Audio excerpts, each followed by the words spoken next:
My film title is Crackdown. At first this might seem like an odd name, but when put in the context of my film, I think it becomes quite ambiguous, because the crack part refers to the drug, and the word crackdown refers to the action of cracking down on crime, which also implies that maybe a crackdown happens later in the film. I didn't try to think too deviant when it came to my title, so I think it just uses forms and conventions of other media products, and in particular social realism. My title, font and style were inspired by This Is England, where they use a font that looks like graffiti. I use this effect because I think it really emphasises the denotations and social issues of my location. Because I've actually made the titles look like they're on surfaces rather than just displaying them, I think I've developed the forms and conventions of titles. My audience claimed that my chosen location is quite middle class, but I chose it because it reflects the character's situation. Both my characters are supposed to be middle-class girls who have been forced into a chav culture because they feel it's the only way that they can belong. So they're both middle-class and chav. The fact that my audience described the location as middle-class and rough shows that I've achieved this mixture through my location. I think that, therefore, I challenge the forms and conventions because audience expect rough locations in social realism, not middle-class ones.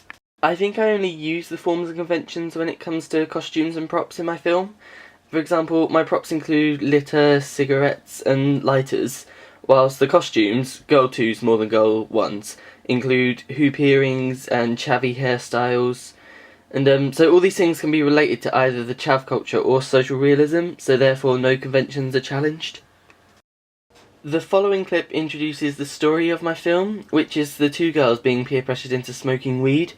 I think the theme of peer pressure is quite typical of social realism. For example, if I use This Is England again, the character of Sean is peer pressured into joining Combo's gang of skinheads. Therefore, I think I use the forms and conventions of social realism plotlines rather than challenging them. Do you really think this is a good idea? No. There's no way to get out of it.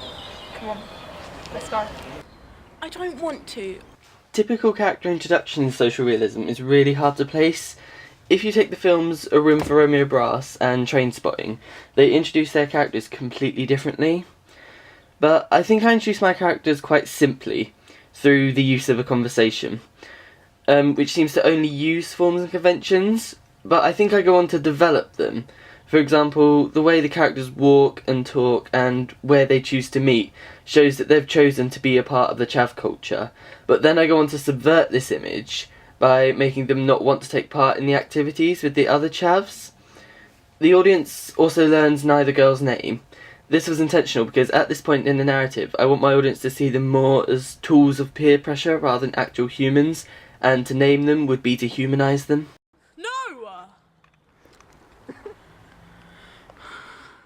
I think camera work and editing are crucial when it comes to social realism because the genre doesn't allow for many special effects, meaning every shot is crucial for symbolism.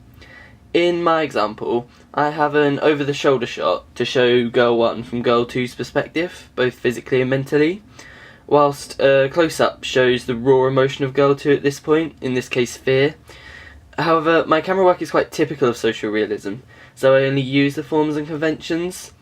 And consequently, I don't use any special effects in my film because it is a social realism film. I did everything in my power to show that this is a social realism film, something I mostly achieved through the mise-en-scène.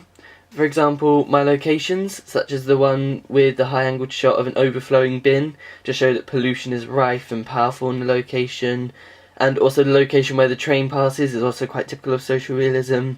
I think also I achieve it through the use of props, such as cigarettes and lighters, through the costumes, especially Girl 2's, and finally through the characters themselves, as they're supposed to represent peer pressure in the chav culture. All these are typical traits of social realism films.